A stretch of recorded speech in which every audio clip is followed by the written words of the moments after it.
आप सब लोग उम्मीद है बहुत अच्छे होंगे, शानदार, जिंदाबाद, जबरदस्त होंगे।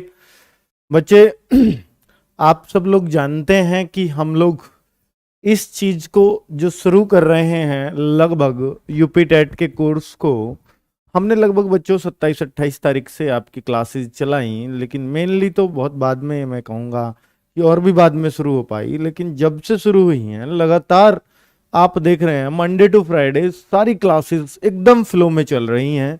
और बच्चों आप सबको एक पूरी तरह से अब तक भरोसा हो जाना चाहिए कि आप 28 नवंबर को एक इतिहास रचने वाले हो कि बिना एक पैसा दिए, बिना एक पैसे की कोचिंग किए आप पेपर में 130 मार्क्स करने वाले हो। बच्चों हमें पूरा विश्वास है कि बच्चे आपके ये दोनों लेवल क्रॉस होंगे और अच्छे मार्क्स के साथ होंगे।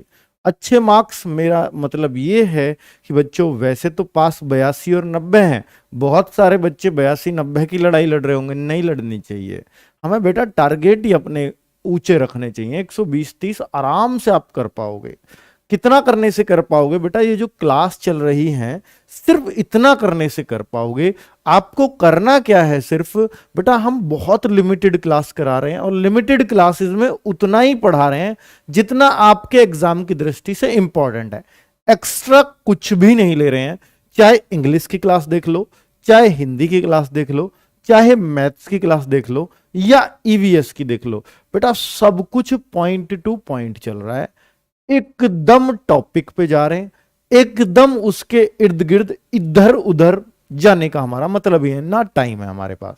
ठीक है बच्चों, तो हम कोशिश करेंगे कि आपका सिलेबस कंप्लीटली 10 नवंबर से हम पहले समाप्त कर दें और 10 नवंबर के बाद जो प्रैक्टिस सेशंस आपके आएंगे बेटा वो जबरदस्त होंगे। हो सकता है हम 30-31 अक्टूबर तक समाप्त कर दें और बच्चे 1 नवंबर से और 28 नवंबर तक सिर्फ प्रैक्टिस सेशन चलें और इतने जबरदस्त चलें और आपको खुद पर यह भरोसा हो जाए कि मैं इस बार बहुत अच्छा स्कोर करने वाला हूं या करने वाली हूं।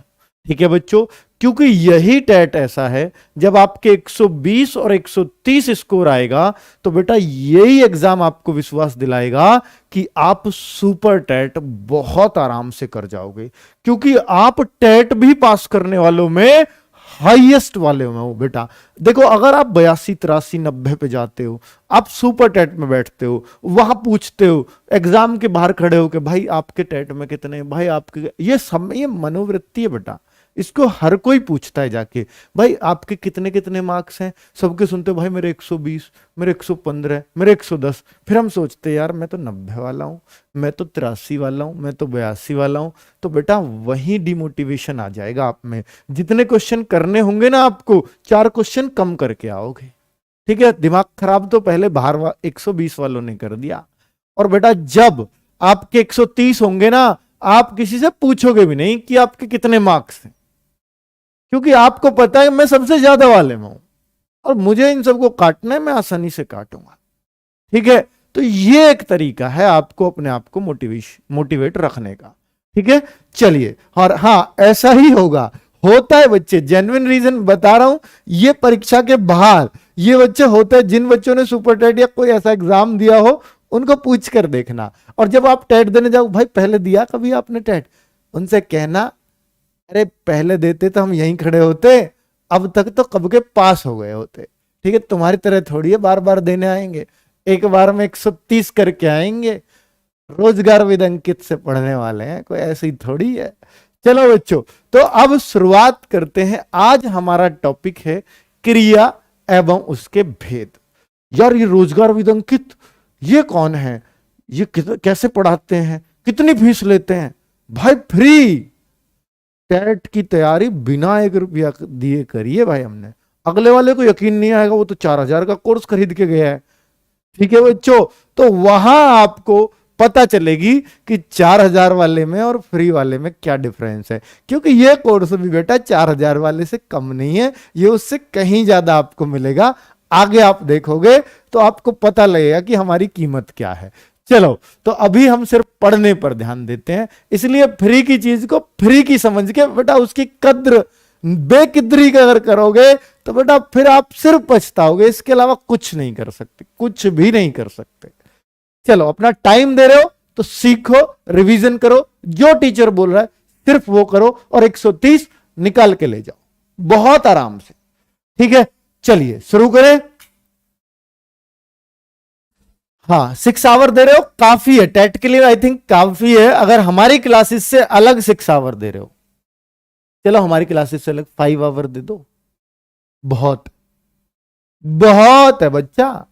चलो अब हम बच्चे परिभाषा पढ़ते हैं। पहले क्रिया की परिभाषा क्या है बेटा, हम सबसे पहले क्या करते हैं, यही पढ़ते हैं, परिभाषा पढ़ते हैं, भेद पढ़ते हैं और उनके भेदों की पहचान करते हैं कि कौन से में कौन सा भेद आएगा। ठीक है, यही खत्म हो जाएगा बच्चे। एक क्रिया का अगला टॉपिक वाच्य, उसके बाद काल है। तो वाच्य और काल बेटा ये दो टॉपिक भी आपके एकदम से जड़ से खत्म हो जाएंगे, क्रिया का काम खत्म। क्रिया का पार्ट वाच्य भी और काल भी इसी में पढ़ाऊंगा। हालांकि 3 अलग अलग टॉपिक है, तीनों से एक एक क्वेश्चन आ सकता है, क्रिया से अलग, वाच्य से अलग, काल से अलग। वाच्य इतना सा है तो काल इतना है, क्रिया भी इतना ही है। ठीक है, पर काल को मैं इतने बढ़िया से काल का काल बुला दूंगा कि आप अगर ध्यान दोगे तो आप कभी काल में इल्झोगे नहीं। चलिए, संस्कृत की क्लासेस जो रेगुलरली स्टार्ट होंगी वो मंडे से होंगी। मैराथन मिलेगी इस हफ्ते और वो फ्राइडे की मिलेगी आई थिंक, या शायद कल की होगी। देखना भाई कल की शेड्यूल कराइए क्या संस्कृत, कल की तो मैथ्स की है। चलिए, तो बच्चों परिभाषा की अगर मैं बात करता हूं तो परिभाषा आप देखेंगे बच्चों कि क्या होती है। वे शब्द या शब्द समूह भी हो सकता है, या शब्द समूह भी हो सकता है बच्चों, शब्द समूह। फ्राइडे की है बेटा किसकी, संस्कृत की मैराथन। उसमें आप टीचर की एबिलिटी देखोगे और मंडे से रेगुलरली क्लास देंगे वो फिर, है ना। तो वे शब्द या शब्द समूह जो किसी कार्य के होने या करने का बोध कराते हो, बोध कराएं, क्रिया कहलाते हैं। शब्द समूह भी हो सकता है, क्रिया, हाँ जी क्रिया कहलाते हैं। सिर्फ एक शब्द ही नहीं होता क्रिया, शब्द समूह भी हो सकता है, वही चीज तो बताऊंगा आज। ठीक है बच्चों, तो हमने देखा परिभाषा हमने बड़ी साफ साफ लिख दी है। अब बच्चों जैसे में अगर कोई पूछे कि क्रिया क्या होती है, तो जैसे में एक उदाहरण देके आप लिखना। जैसे आप बचपन से आज तक सुनते ही आए होंगे बच्चा क्रिया को, जैसे सोना, जगना, जिनमें ना लगती है, खाना, पीना, रहना, धोना आदि। ठीक है बच्चों, ये सब क्रिया होने को दिखाते हैं, काम होने को। मैं सो रहा हूं, सोने का काम कर रहा हूं। मैं जग रहा हूं, जगने का काम कर रहा हूं। मैं खा रहा हूं, खाने का काम कर रहा हूं। तो कुल मिलाकर के कार्य के होने या चलते रहने का वो कराते हैं हमें बोध। भैया इनसे पता लगती है काम चल रहा है, नहीं चल रहा है, बंद पड़ा है, खा चुका हूं, बंद पड़ा है भैया, बंद पड़ा है बच्चे, खाना खा चुका हूं, काम बंद। तो काम होने का मतलब काम हो चुका है, काम करने का यानी काम चल रहा है, कर रहा है भैया अभी। ठीक है, तो उस तरीके से बोध कराते हैं, इनको ही क्रिया बोलते हैं। बेटा एक और पॉइंट लिखेंगे नोट में, नोट करेंगे बच्चों, नोट में नोट करेंगे। क्या नोट करेंगे,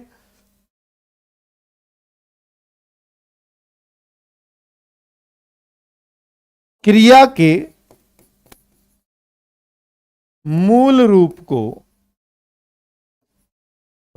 को धातु कहते हैं, धातु कहते हैं। चलिए, क्रिया के मूल रूप को धातु कहते हैं।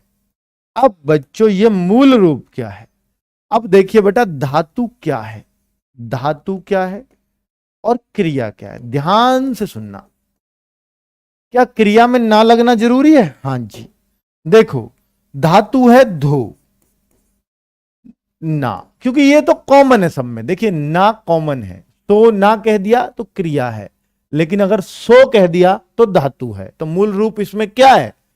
तो, जग, ये मूल रूप है। खा, पी, एस्कर, तो यह रहे, धो, तो ये जो है इसी को मूल रूप बोलते हैं। तो धो, जग, खा, पी, लिख, पढ़, ये जो शब्द हैं बेटा इनको ही धातु कहते हैं। धो तो ये आ जाता है धो ना क्रिया, जग ना क्रिया, खा ना क्रिया, पी ना क्रिया, लिख ना क्रिया, पढ़ ना क्रिया। क्लियर हो गया बच्चों? क्लियर हो गया? अब बताओ। बहुत सही सर, मेरा यूपी टेट क्लियर करवा दीजिए। बेटा क्लियर ही नहीं करवाएंगे, जबरदस्त मार्क्स के साथ क्लियर करवाएंगे। पर आप क्या रेगुलरली हमारी बातों को मानते हो? अगर आप मानते हो तो आप विश्वास करना बच्चे, ये जुबान आज ले जाना और ऐसे की ऐसी एग्जाम में याद आएगी जिस दिन बाहर निकलोगे। अंकित भाटी ने कहा था हमें ब्लाइंडली फॉलो कर लो और आप यूपी टेट का एक जबरदस्त बेटा मार्किंग ले जाओ, यूपी टेट के अंदर जबरदस्त मार्क्स के साथ पास हो जाओ। ठीक है? और अब तो यूपी टेट में बेटा एक बार पास करने के बाद जिंदगी भर बेटा, एक बार 130 का ही उड़ा दो ना, फिर पेपर को बार बार देने की जरूरत ही नहीं रहेगी। मेरे हैं ही इतने भाई, पहले ही इतने, तो हम कभी देंगे ही नहीं। फिर सर मैथ बहुत दिक्कत देती। गौरव सिंह कहते हैं बेटा मैथ्स के लिए मैं आपसे, देखिए मैथ्स का मैं टीचर हूं, आपको शायद पता हो या ना पता हो, तो मैं आपको इतना बताता हूं मैथ्स के हिसाब से। बस इतना मेरी बात गौर से सुनना बच्चों। कई बार हम क्या करते हैं कि मैथ्स को पढ़ते रहते हैं और वो हमें जहां से समझ में नहीं आना शुरू हुआ वहां से इंटरेस्ट कम और बाकी सवालों को भी हम छोड़ देते हैं, यार मेरे बस की नहीं है भाई। तो इस तरीके से हम करने लगते हैं। तो बेटा मैं आपको सिर्फ एक ही बात बताता हूं कि मैथ्स का जो आपसे, देखिए टीचर जब समझाता है तो आप बिल्कुल गुड बुद्धि तो नहीं हो, कुछ चीजें तो आपको बहुत अच्छे से समझ आती होंगी। एक लेवल है, उसके बाद हो सकता है आप ओहो पार जाने लगा। तो बेटा एक तो मैथ्स को उस टाइम पे पढ़ा करो, अगर आप चाहे लाइव मत देखो, लेकिन आपका जो बेस्ट टाइम है, जिस टाइम सबसे अच्छा मन करता है पढ़ने का, उस टाइम मैथ्स पढ़ा करो। इस चैनल की खास बात है कि मैथ्स सुबह ही देते हैं हम, इसलिए ठीक है सारी वीडियो मैथ्स की हम सुबह रखते हैं ज्यादातर। चलिए तो मैथ्स सुबह है, वो बेस्ट टाइम है, उसमें कोई दिक्कत नहीं है। तो आप एक काम करना कि जो भी कुछ आपको समझाया जा रहा है उसको आप समझना बिल्कुल ठंडे दिमाग से। आपको जो जो समझ में आ गए हैं बेटा ध्यान से सुनना, आपको जो जो समझ में आ गए उनके तो नोट्स बना ही रहे हो। कुछ ऐसे होंगे नोट्स ऐसे भी बना रहे होगे, ये समझ में ही नहीं आया। जो जो समझ में आ गए बेटा देख लेना, मेरी बात गौर से सुनना, जो जो समझ में आ गए टिक मारते चलो, टिक मारते चलो, टिक मारते चलो। क्या सर मैंने 20 क्वेश्चन समझाए सर ने, मैंने तो 12 पे टिक मार डाला, 12 समझ में आए 8 नहीं आए। बेटा उन 12 को बार बार करो, बार बार करो, बार बार। सर वो तो आते हैं फिर भी बार बार करो, बार बार करो। उन 8 में से ना 4 अपने आप हो जाएंगे जो आपके 8 छूटे थे बार बार करने से, और वो 12 ही आपको कॉन्फिडेंस देके जाएंगे कि आप मैथ सीख सकते हो। ठीक है? यही अपना पार्ट वाइज बना लो कि भैया एक तरफ मेरे होने वाले सवाल, एक तरफ नहीं होने वाले सवाल। होने वालों को मैं बार बार करूंगा। बेटा ध्यान से बात सुनना, आप पेपर में अगर आपका कितना भी कमजोर मैथ्स है, आप 25 प्लस करके आ जाओगे मैथ्स में। यूपी टेट वालों की बात कर रहा हूं जिनका मैथ्स वीक है। बाकी बच्चे अगर आपका अच्छा है तो फिर तो कोई बात ही नहीं, आप इग्नोर मारो। लेकिन जिनका वीक है वो इस क्वेश्चन को बेटा दिमाग में बिठा लेना एक क्वेश्चन की तरह, और आप देखेंगे अद्भुत सुधार अपने अंदर पाएंगे। बार बार करते रहना पड़ता है बस मैथ्स को हमें। ठीक है? चलिए तो कुल मिलाकर क्रिया का इतनी बात आपको सबको समझ में आ गई होंगी बच्चों, बिल्कुल अच्छे से समझ में आ गई होंगी। अगर अब मैं देखूं कि क्रिया का मूल रूप भी समझ में आ गया कि धातु क्या होता है, धातु भी कहते हैं, बताओ क्रिया को धातु भी कहते हैं भाई। चलो अब हम क्या पढ़ते हैं, क्रिया के भेद। क्रिया के भेद। बेटा क्रिया को हम दो तरीके से बांटते हैं, एक तो हम बांटते हैं प्रयोग की दृष्टि से, एक बांटते हैं कर्म के आधार पर। तो अगर मैं कर्म के आधार पर भेद करूं, कर्म के आधार पर, ध्यान से सुनना बच्चे, कर्म के आधार पर, एक है बच्चे प्रयोग के आधार पर की संज्ञा, क्रिया कैसे प्रयोग की जाती है, प्रयोग के आधार पर। ठीक है बच्चों, प्रयोग के आधार पर और कर्म के आधार पर। अगर मैं कर्म के आधार पर देखूं बच्चों, तो क्रिया दो ही प्रकार की होती है। नंबर एक अकर्मक, अकर्मक यानी जिसमें कर्म ही ना हो, और नंबर दो सकर्मक, सकर्मक यानी जिसमें कर्म हो। बेटा परिभाषा चाहे तो आप साथ साथ लिख लेना, जिन क्रियाओं में कर्म नहीं आता या कर्म की आवश्यकता नहीं होती, वहां अकर्मक क्रिया होती है। जिन क्रियाओं के साथ कर्म भी आता है या कर्म की आवश्यकता होती है, उसे सकर्मक क्रिया कहते हैं बच्चों, सकर्मक क्रिया कहते हैं। अब बच्चों जो सकर्मक क्रिया है, जो सकर्मक क्रिया है वो जो होती है अपने आप में, सकर्मक क्रिया, एक तो बच्चे इसको बोलते हैं, इसको भी हम एक कर्मक, सकर्मक एक कर्मक भी हो सकती है और द्विकर्मक भी हो सकती है। अब सकर्मक को हम दो तरीके से बांट सकते हैं, सकर्मक में एक कर्म भी आ सकता है, दो कर्म भी आ सकते हैं। तो ये हम इस सकर्मक को और बांट लेते हैं, यानी एक कर्मक क्रिया, एक कर्मक सकर्मक क्रिया। सकर्मक में ही तो कर्म आएगा, इसमें तो आएगा ही नहीं। तो एक कर्मक द्विकर्मक, यानी दो कर्म भी आ सकते हैं बच्चों। ठीक है, अब बच्चों हाँ मॉक टेस्ट भी बेटा 1 नवंबर से आपको मॉक टेस्ट मिलने शुरू हो जाएंगे। सुपर टेट के भी कोशिश करूंगा, और यूपी टेट के तो बेटा सुपर टेट के 1 नवंबर से शुरू करने की कोशिश है, लेकिन यूपी टेट के मॉक टेस्ट अभी 17-18 तारीख से ही शुरू करने वाले हैं। ये मेरी कोशिश है बच्चों। ठीक है, किस पे, रोजगार विदंकित ऐप है बेटा, फ्री में प्रोवाइड कराएगा, इतना जिगरा भी ले रखा हमने। चलो आगे देखो, प्रयोग के आधार, और जिगरा आता पैसे से, अभी तो बेटा पैसे की कमी नहीं है, पर कमी पड़ेगी, आ जाएंगे तुम्हारे सामने। चलो, तो प्रयोग के आधार पर, प्रयोग के आधार पर अगर मैं कर्मक की बात करूं, तो बेटा अगर मैं कर्मक की बात करूं, यो सॉरी क्रिया के भेद की बात करूं, तो कौन कौन से भेद क्रिया के होते हैं। इसमें सबसे पहला बच्चे बहुत इंपॉर्टेंट, प्रेरणार्थक क्रिया। ये क्या होता है सर, अभी सारे के बारे में बताऊंगा बच्चों, बस आप लिख लीजिए, एक चार्ट बना लीजिए अभी। प्रेरणार्थक क्रिया एक होती है बेटा नाम धातु क्रिया,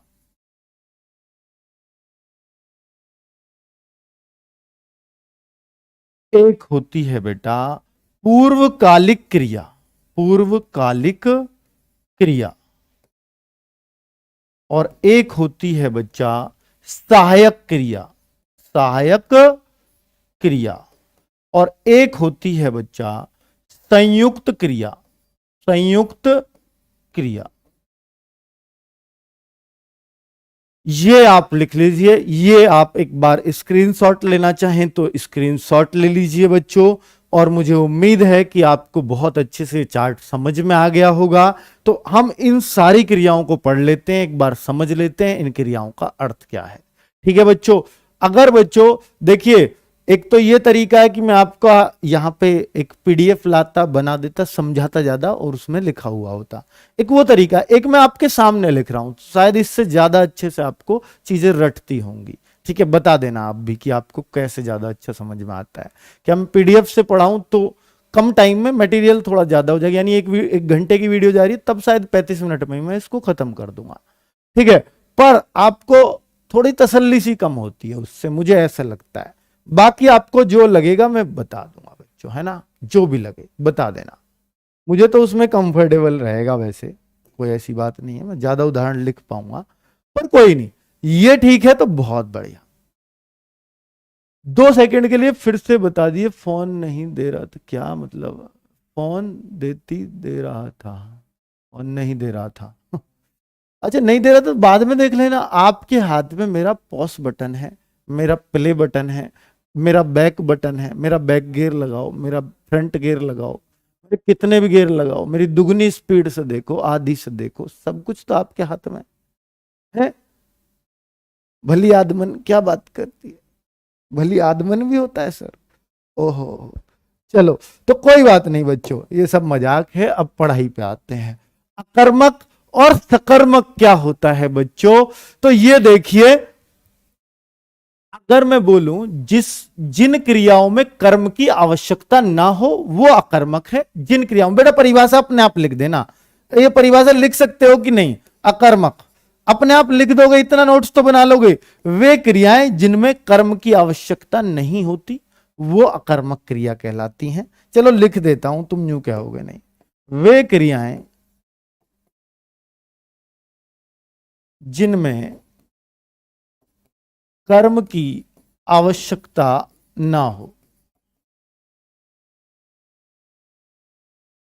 न हो, वो क्या कहलाती हैं? अकर्मक क्रियाएं। जैसे जैसे बच्चों कई बार ऐसे ही आ जाता है, कौन सी क्रिया सकर्मक है और कौन सी अकर्मक है, ये बता दो। जैसे सोना, जैसे हंसना, जैसे रोना, जैसे उड़ना, जैसे दौड़ना, जैसे चलना, और भी हो सकती है। ये कैसे पता चलेगी सर ये अकर्मक है, ये क्रियाएं अकर्मक है, ये कैसे पता चलेगी? बेटा अब एग्जाम्पल देता हूं, पहचान का ट्रिक बताता हूं। पहचान की ट्रिक कि ये अकर्मक है, ये कैसे पता चली? लिख लो, जिन क्रियाओं में इन कर दो, इन क्रियाओं में अकर्मक क्रिया की पहचान है बेटा, अकर्मक भी लिख देना, ठीक है। इन क्रियाओं में, इन क्रियाओं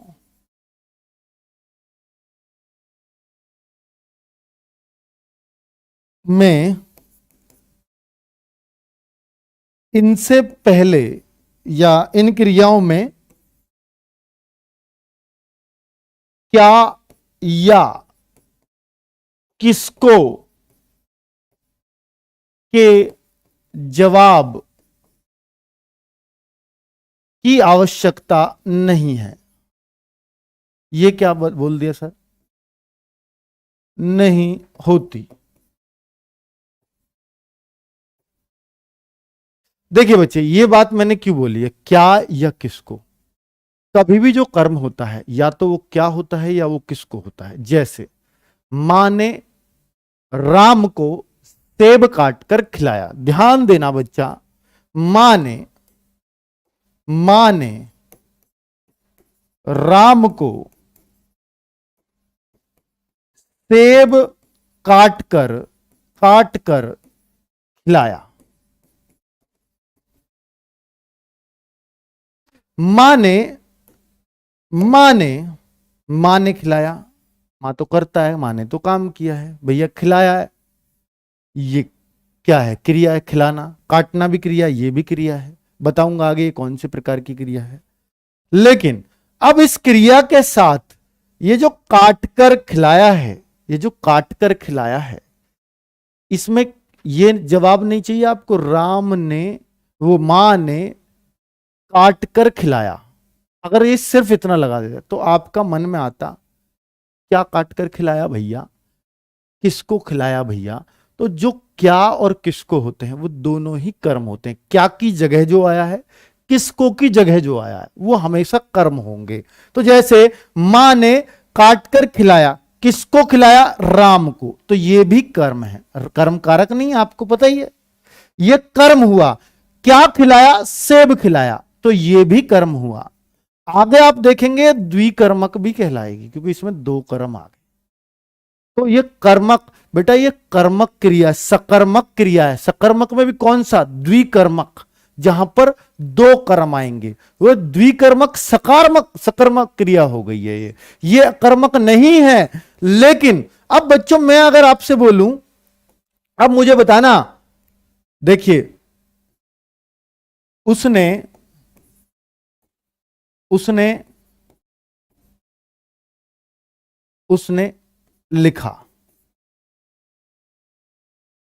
तो यहां पर हमें एक चीज समझ में आ रही है बेटा, यहां पर अगर कोई पूछे कि इसमें सकर्मक क्रिया का यूज है लिखना या अकर्मक क्रिया का यूज है लिखना, तो अगर आप देखोगे तो लिखा, लिखा तो लिखना से बना है, तो ये सकर्मक है या कर्मक है? क्योंकि आप इस क्रिया को देख रहे हो, तो इससे पहले आपको मन में आएगा कि उसने लिखा। क्या लिखा भैया, ये तो बता दो, क्या लिखा? क्या आ जाए या किसको आ जाए? यहां पर एक कर्म की भी आवश्यकता हो सकती है, दो की भी हो सकती है, लेकिन अगर एक की भी हो गई वो सकर्मक में जाएगा। और यहां पर बेटा सेंटेंस अधूरा सा लग रहा है, उसने लिखा।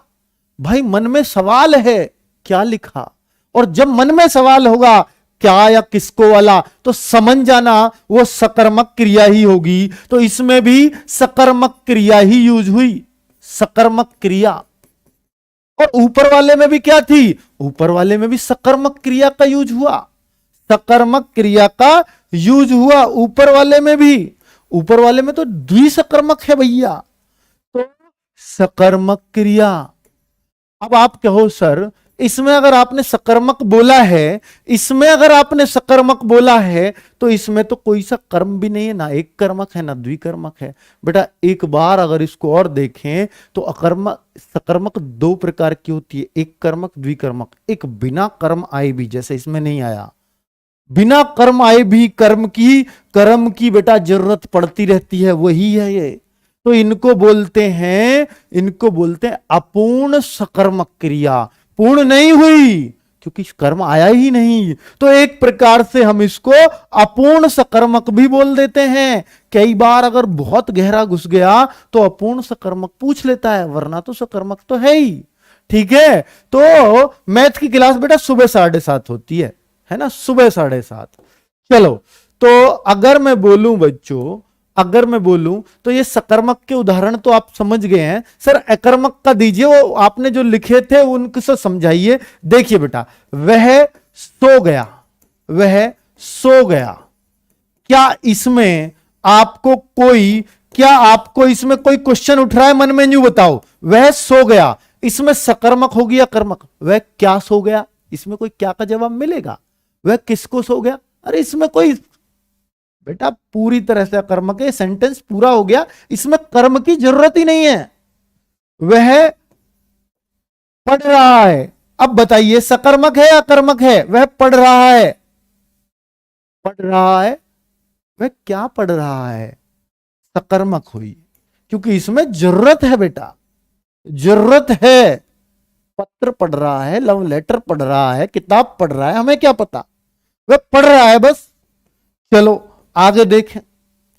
अब देखना, वह गा रहा है। बेटा बताना सकर्मक है या कर्मक है, जल्दी बताओ। वह गा रहा है, भैया क्या गा रहा है? गाना हो सकता है, तो क्या की जगह जवाब मिलेगा गाना। भाई सकर्मक, क्लियर सकर्मक समझ में आ रहा है बेटा। और आगे बढ़ूं, और आगे देखो, देखिए देखिए, वह हंस रहा है, हंस रहा है। अब इसमें बताओ कौन सी है? वह हंस रहा है, वह क्या हंस रहा है, वह किसको हंस रहा है? भैया क्या और किसको की जरूरत नहीं, वह हंस रहा है, बात खत्म यार, हंस रहा है भाई, बात खत्म। तो भैया वह हंस रहा है, तो इसमें तो सेंटेंस पूरा हो गया, इसमें तो कुछ और पूछने की जरूरत ही नहीं है, वह हंस रहा है, बात ही खत्म है बच्चों, अकर्मक हो गया। अब देखना, मैं लिख देता हूं राम दौड़ रहा है, राम दौड़ रहा है। अब यहां पर बताना बच्चा अकर्मक है सकर्मक है? तो यह अकर्मक है। भाई वह राम किसको दौड़ रहा है, राम क्या दौड़ रहा है, कोई जरूरत नहीं है क्या किसको लगाने की, राम दौड़ रहा है, बात खत्म हुई यार। तो ये हो गई अकर्मक, ये भी अकर्मक। पक्षी उड़ रहे हैं। बेटा अब अगर आपको आ जाए पक्षी, पक्षी आकाश में उड़ रहे हैं, पक्षी आकाश में उड़ते हैं। सब रहे से क्यों बना रहे हो? पक्षी आकाश में उड़ते हैं। तो इस वाक्य में बताएं सकर्मक क्रिया का प्रयोग हुआ है या अकर्मक? तो आपको पता होना चाहिए भैया उड़ना का प्रयोग हुआ है। क्रिया क्या है? उड़ना। अब ये उड़ना अकर्मक है या सकर्मक है तो आपको पता नहीं चल रही है। तो आप देखो पक्षी आकाश में क्या उड़ रहे हैं या क्या उड़ते हैं? पक्षी आकाश में किसको उड़ते हैं? इन दोनों का कोई तालमेल बैठ रहा है क्या या किसको का नहीं बैठ रहा? तो बेटा इसका मतलब ये सेंटेंस पूरा है, इसमें कोई क्वेश्चन ही नहीं बन रहा, तो ये अकर्मक है। अब कोई कहेगा सर ये कर्म नहीं है क्या? नहीं बेटा ये तो अधिकरण है, अधिकरण के साथ ही तो में लगता है ना, ये तो अधिकरण हुआ। तो अधिक कर्म तो हुआ ही नहीं, कर्म तो बस दो ही होते हैं, क्या और किसको। क्लियर है ना बच्चों? बहुत बढ़िया। तो कुल मिलाकर के सकर्मक अकर्मक की पहचान आप सीख गए। सकर्मक की बेटा परिभाषा लिख लेना नीचे, सकर्मक की परिभाषा लिख लेना, मैंने लिखवाई नहीं थी ऊपर। सकर्मक क्रिया, सकर्मक क्रिया मेरे ख्याल से पहचान तो आप बहुत अच्छे से सीख गए हो। सकर्मक क्रिया बताओ बच्चा। सकर्मक क्रिया वे क्रियाएं जिनमें कर्म की आवश्यकता हो, कर्म की आवश्यकता हो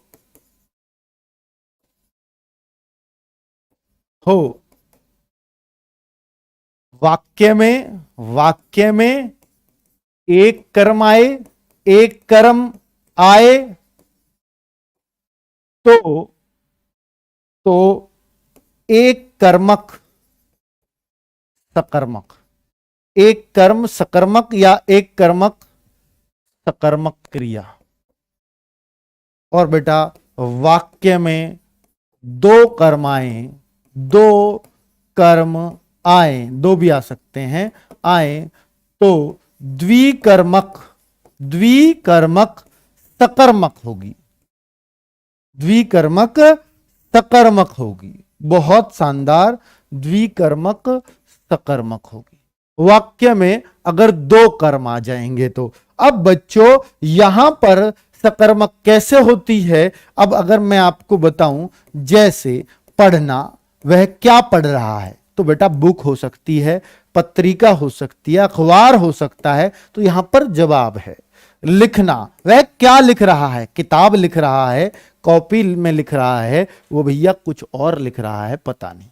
ठीक है, तो लिखना भी किस में आएगी? सकर्मक में। तो जहां पर बेटा ट्रिक लिखना चाहो तो लिख लेना कि जहां पर क्या या किसको का जवाब संभव हो, तो वो क्या लिख रहा है, क्या का हो या किसको का हो। ठीक है, खाना, उसने क्या खाया, क्या खाना, क्या खाया। ठीक है, तो क्या का जवाब यहां पर भी पॉसिबल है। बहुत बढ़िया। अब बच्चों जैसे अब मुझे और बताइए, पीना इसमें ही आएगा, धोना, नहाना किस में आएगा? खुद बताओ, धोने में तो आएगा। उसने क्या धोया, क्या धोया? कपड़े हो सकते हैं, आदमी हो सकता है, बच्चा हो सकता है, बच्चे को भी धोते हैं ना इस तरीके से, तो उस तरीके से कुछ भी हो सकता है। बेटा रोना तो ऊपर आ गया था, और बताओ बहुत कुछ। खेलना, उसने क्या खेला? बहुत बढ़िया, खेलना, आप तो होशियार हो गए, आदि। अब देखिए एक कर्मक का उदाहरण देता हूं आपको। बेटा ट्रिक में अगर लिखना चाहो तो लिख देना, ट्रिक में अगर लिखना चाहो, पहचान की ट्रिक, जिनके पहले क्या या किसको का, क्यों क्या या किसको ही तो कर्म होते हैं, क्या या किसको का जवाब मिलना संभव हो,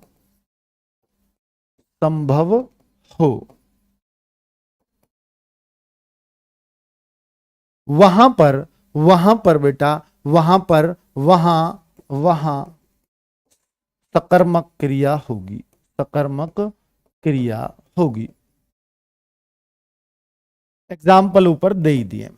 ठीक है बच्चों, क्लियर? यहां तक अब कोई डाउट हो तो बता दो, फटाफट बता दो। यहां तक सब कुछ क्लियर है? जो भी अब तक पढ़ाया है सब कुछ बेटा दिमाग में बिल्कुल बैठ गया। जहां पर मिलना संभव हो, जवाब मिलना संभव हो, बहुत बढ़िया, बिल्कुल सही है बच्चों।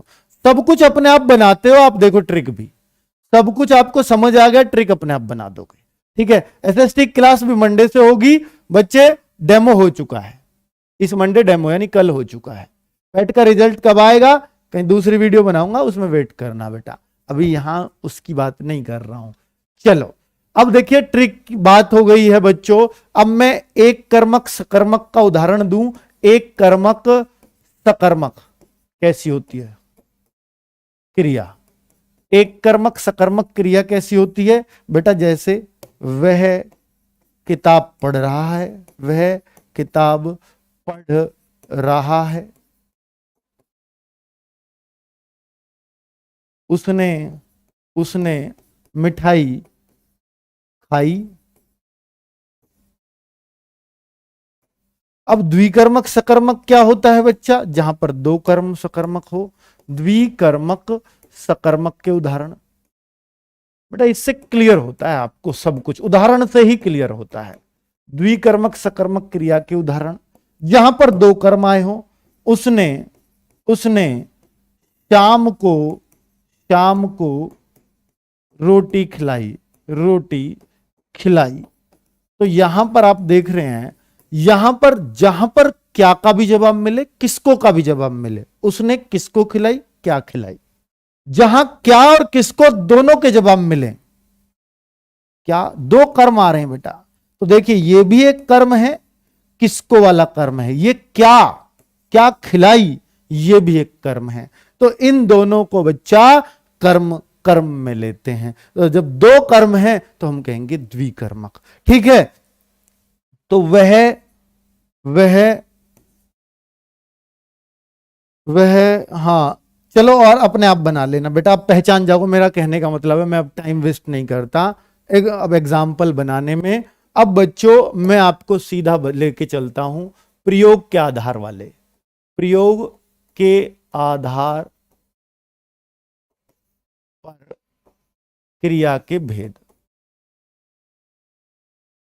बेटा अब आप सकर्मक अकर्मक बहुत अच्छे से समझ गए हो, कोई डाउट तो नहीं है किसी भी बच्चे को?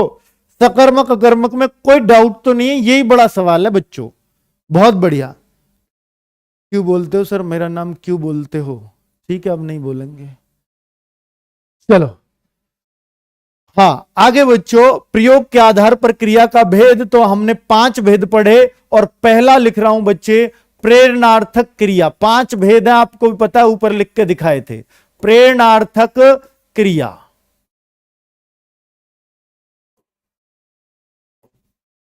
जहां पर काम खुद न करके दूसरे से करवाया जाए, दूसरे से करवाया जाए। बेटा अब सब कुछ समझ में आएगा, करवाया जाए, वहां प्रेरणार्थक क्रिया होती है। क्रिया होगी जैसे, एग्जाम्पल देते हैं, एग्जाम्पल से आती है बातें समझ में। जैसे, जब तक एग्जाम्पल नहीं तब तक बेटा कुछ नहीं। जैसे उसने भिखारी को खाना खिलाया, भिखारी को खाना खिलाया।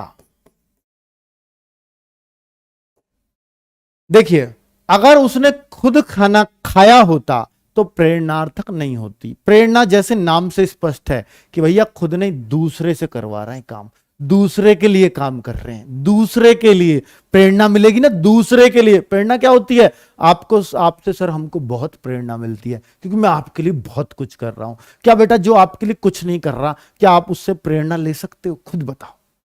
तो जो काम को बेटा दूसरे के लिए करता है, अपने लिए नहीं, वही तो लिखा है मैंने, तभी तो नाम प्रेरणार्थक है। बात आई समझ में? तो प्रेरणा, तो देखिए उसने भिखारी को खाना खिलाया, यहां पर प्रेरणा है, खिलाया। उसने उसने भिखारी का खाना खुद बैठकर खाया, तो खाया कभी हो सकती है प्रेरणा? है? बताओ आप खुद। तो बेटा यहां पर खिलाया है, खिलाया है उसने, या रवि ने महेश को दौड़ाया। बेटा खुद नहीं दौड़ा, दौड़ाया। अगर रवि खुद दौड़ जाता तो सकर्मक अकर्मक में ही हम काम खत्म कर देते, लेकिन बच्चा रवि ने महेश को दौड़ाया है, और महेश इतना आलसी था उसको दौड़ा दिया। अरे फिर तो रवि घना गजब आदमी है, प्रेरणा लेनी चाहिए इससे, इसलिए तो प्रेरणार्थक हो जाएगी बच्चों। और महेश जैसे निकम्मे आदमी को दौड़ा दिया। बच्चों ये है प्रेरणार्थ। ठीक है, तो बच्चों क्लियर हो रहा है ना आपको? अब देखो इस तरीके से मैंने बच्चे को लिखवाया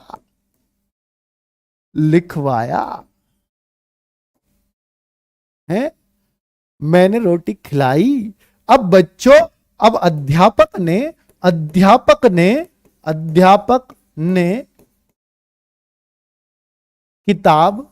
पढ़ाई,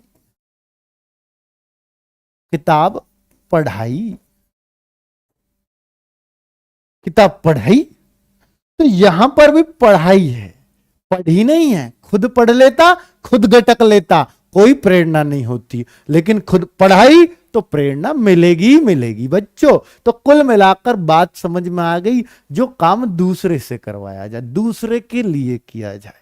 ठीक है, दूसरे से करवाओ या दूसरे के लिए कर दो। चलो अब बच्चों, अब एक देखिए, ये इसको बोलते हैं हम प्रथम प्रेरणार्थक। क्या? प्रथम प्रेरणार्थक। ये सब प्रथम प्रेरणार्थक के मैंने आपको उदाहरण दिए, जिसमें बच्चे वो खुद करता नहीं है, वो दूसरों के लिए करता है। वो खुद के लिए नहीं कर रहा, दूसरों के लिए कर रहा है, या दूसरे से करवा रहा है। अब बच्चे, अब एक तो होता है उसने खाना खिलाया, किसको? दूसरे को ही खिलाएगा, पर खुद किया है, काम तो खुद किया ना, काम तो खुद किया। उसने, अध्यापक ने किताब पढ़ाई, काम तो खुद किया ना। बेटा रवि ने महेश को दौड़ाया, दौड़ाने का काम खुद किया ना बच्चों, खुद ही किया। रमेश ने कोच से बच्चों को दौड़वाया, रमेश ने कही कोच से जाके, और कोच ने फिर दौड़ाए, तो रमेश ने तो दौड़वाया ना। तो बेटा उसको बोलते हैं द्वितीय प्रेरणार्थक। दो तरह की होती हैं। तो देखो रमेश ने बच्चों को, कोच भी मत लिखो, बच्चों को दौड़वाया। ये खुद नहीं दौड़ाया, किसी से कह के दौड़वाया, भैया और जाइयो वहां दौड़ा दीजिए बच्चों को। तो जो गया उसने दौड़ाए, लेकिन मैं, किसने दौड़वाया? रमेश ने। तो जो दौड़वाया, इसलिए द्वितीय प्रेरणार्थक है। द्वितीय प्रेरणार्थक, खुद ना करके किसी और से करवाया जाए, पर करवाया जाए, ये भी तो प्रेरणा ही है ना, ये भी तो है ना। सोची उसने कि मैं भी ये काम करूं, तो द्वितीय प्रेरणार्थक बहुत अच्छे से समझ आ रहा है ना बच्चों। अगर मैं देखूं, देखो बेटा, अध्यापक ने बच्चों से किताब पढ़वाई। किताब पढ़ाई होती तो भी प्रेरणा थी, पढ़वाई बेटा, खुद नहीं पढ़ाई, पढ़वाई, लिख जा, पढ़वाई। ये जो होता है, दौड़वाया, पढ़वाई। उसने भिखारियों को खाना खिलवाया, खिलाया नहीं, खिलवाया, और उसे लो चेला चपाटो बांट दो, पैसा तो उसका ही, तो बेटा प्रेरणा तो उससे भी मिल रही है ना, लेकिन इनडायरेक्ट वे में। द्वितीय प्रेरणार्थक, बात समझ में आई? द्वितीय प्रेरणार्थक क्या होती है बच्चों? मुझे उम्मीद है कि आप द्वितीय प्रेरणार्थक भी समझ पाए होंगे। बहुत कम बच्चे इसको समझते हैं, वो सिर्फ प्रेरणार्थक समझ लें, बड़ी बात है, लेकिन मुझे लगता है आप द्वितीय प्रेरणार्थक भी समझ गए होंगे आसानी से। चलिए, बहुत सही। अब देखिए नेक्स्ट मैं चलता हूं बेटा दूसरे पॉइंट पर। दूसरा पॉइंट हमारा कौन सा होगा? दूसरा प्रकार प्रेरणार्थक हो गया बच्चों, प्रेरणार्थक हो गया। क्या?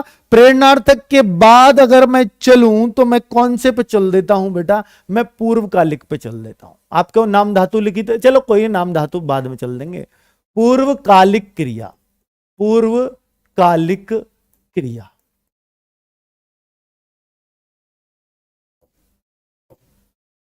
वह काम, वह क्रिया जो मुख्य क्रिया से, मुख्य क्रिया से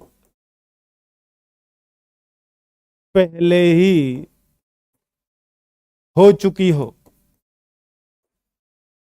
हो चुकी हो। वाह वाह वाह वाह गुरुजी, वाह वाह।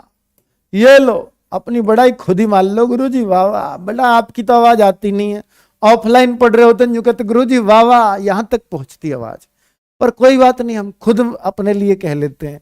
ये देखो, वाह वाह गुरुजी। चलो आगे आ जाओ। पूर्वकालिक क्रिया में क्या है बच्चों, अगर हम देखें तो इसमें हम ये कह सकते हैं, ये कह सकते हैं क्या, कि जैसे कोई काम पूर्व में हो चुका हो, उसने उसने सेब काटकर, सेब काटकर काटकर खाया। देखिए यहां दो क्रियाएं हैं। अब आप कहोगे दो कहां सर, एक तो खाना और एक काटना। बेटा काट कर, तो ये क्रिया तो काटना है ना, और ये क्रिया क्या है, खाना है। दोनों क्रिया है, जिसके साथ ना लग जाए समझ जाओ वो क्रिया होती है। ठीक है, तो खाना और काटना।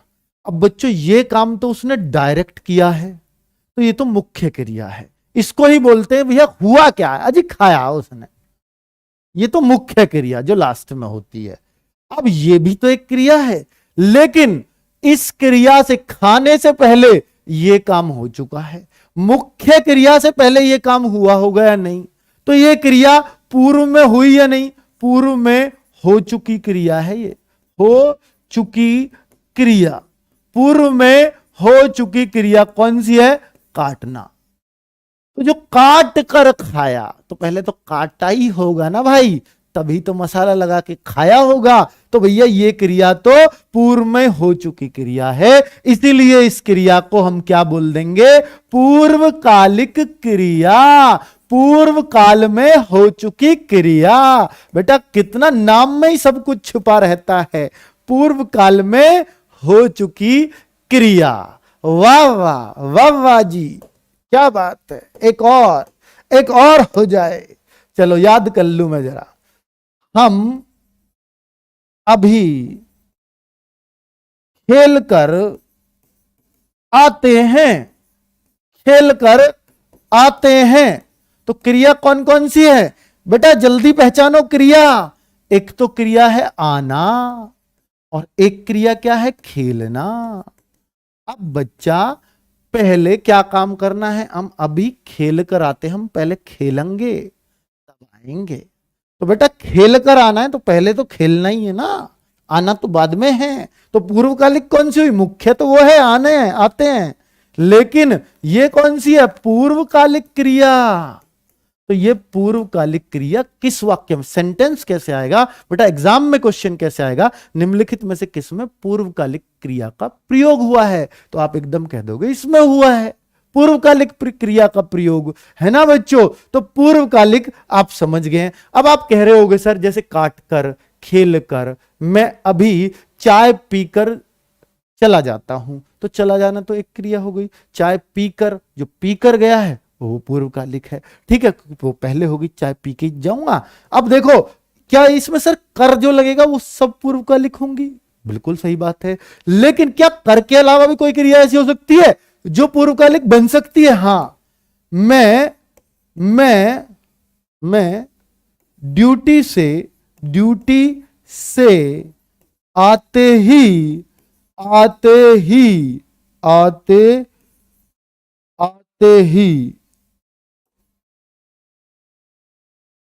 तुम्हारी पिटाई करूंगा।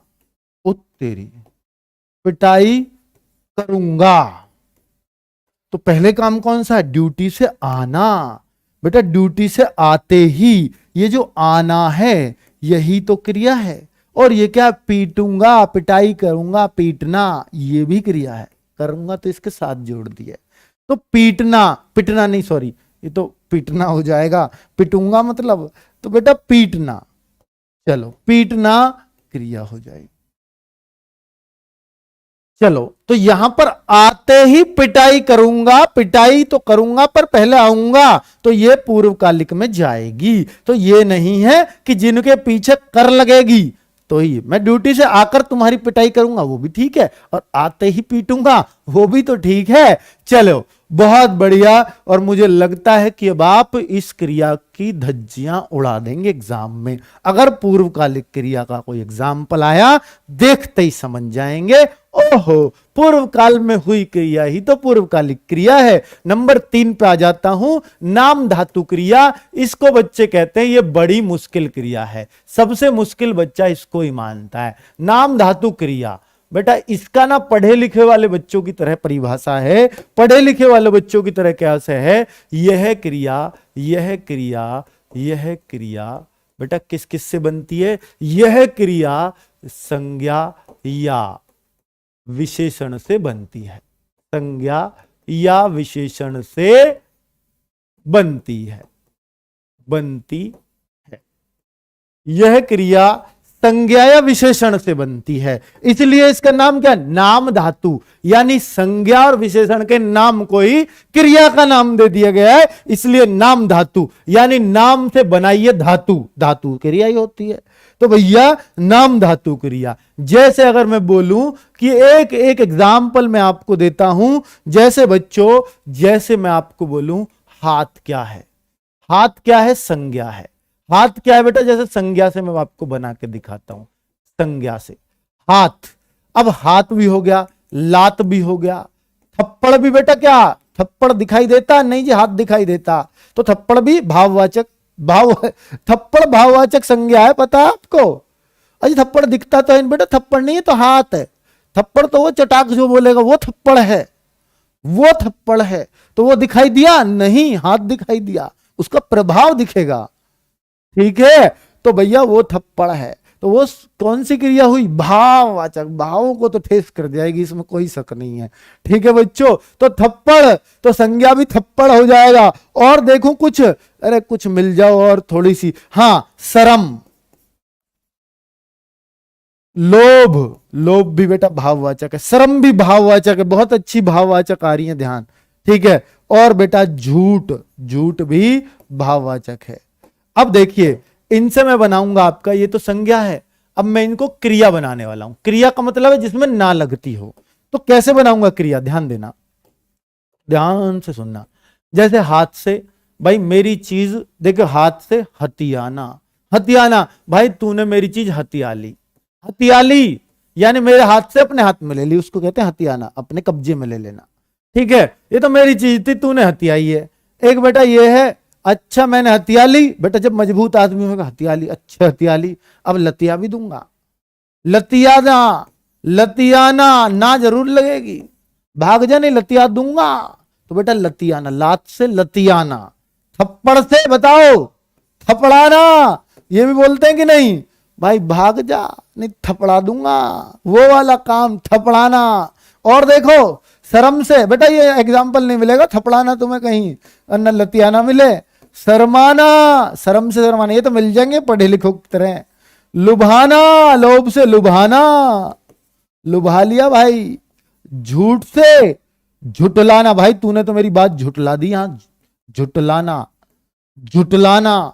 ये रहे संज्ञा से जो क्रिया बनती है। अब कुछ क्या विशेषण से भी दिखा दूं, देखिए कुछ विशेषण से भी संज्ञा वो क्रिया बनाई जाती है। तो ये वाली क्रिया कौन सी हो जाएंगी, नाम धातु क्रिया। ये सब कौन सी है, नाम धातु क्रिया, जो किसी का नाम देकर पड़ी है ना बच्चों। अब मैं विशेषण से बनाने लगूं, तो बेटा विशेषण से मैं देखता हूं, एक तो नरम गरम, तो बेटा इनसे ही समझ जाओ यार, और भी मुझे कहां कहां याद आएंगी। देखिए नरम, नरम ऐसे नहीं लिखा जाता, नरम, नरम है भाई, रोटी नरम नरम है, गरम गरम, तो बेटा हम इनको बोलते हैं नरमाना।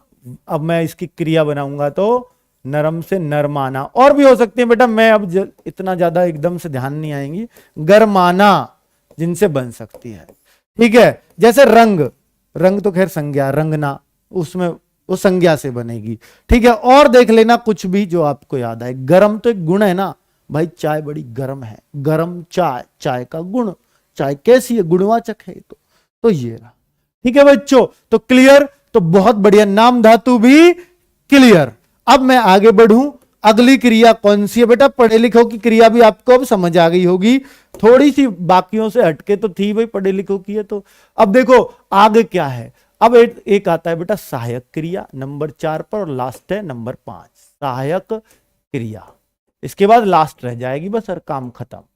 सहायक क्रिया बेटा, सहायक क्रिया होती है, सहायक क्रिया क्या होती है, जो मुख्य क्रिया से जो भी अलग पार्ट है उसको सहायक क्रिया कहते हैं, है ना। जैसे मुख्य क्रिया की सहायक, मुख्य क्रिया की सहायक, सहायक, सहायक शब्द कह सकते हो उसको। जैसे बच्चों क्रिया नहीं होगी, ये मुख्य क्रिया सिर्फ एक ही होगी, क्रिया सिर्फ एक होगी वाक्य में। जैसे जैसे अगर मैं बताऊं, जैसे राम जा रहा है, अब इसमें कहां सहायक क्रिया सर, राम, राम पढ़ता है, तुम लिख चुके हो, तुम लिख चुके हो, वह खेत में हल चला रहा होगा, हल चला रहा होगा। ठीक है बच्चों, अब इसमें कोई पूछे कि कहां है सहायक क्रिया, बेटा ये जो फालतू है, देखिए जाना तो मुख्य क्रिया, ये है मुख्य, और मुख्य से अलग जो फालतू का ये है, इसी को बोलते हैं सहायक क्रिया। ये जो फालतू का ड्रामा है, पढ़ता है, पढ़ता, ये पूरी एक मुख्य क्रिया है, ये यहां पर सहायक है ही है सिर्फ।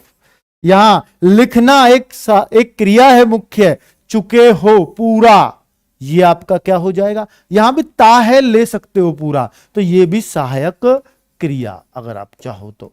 ठीक है बच्चों, और यहां पर खेत में हल चला रहा होगा, चला मुख्य है, ये तो मुख्य है, और रहा होगा इसने सहायता करी है इस मुख्य की, सहायक क्रिया। बहुत बढ़िया।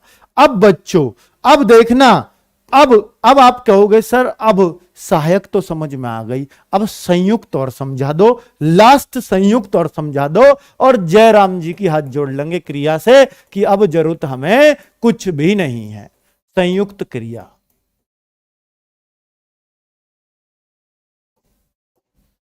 मुख्य क्रिया से अलग, वो तो सहायक थी, मुख्य की बस सहायता कर रहे थे कुछ शब्द, वो क्रिया नहीं थी। मुख्य क्रिया से अलग एक और क्रिया, क्योंकि जब कह रहा है संयुक्त, संयुक्त मतलब दो क्रिया होंगी, तो बेटा इसी बात को समझ जाना, मुख्य क्रिया से अलग एक और क्रिया आएगी। जैसे बिल्ली छत से कूद गई, तुम कहां गिरे पड़े हो। बहुत बढ़िया, तुम कहां गिरे पड़े हो। अब बच्चों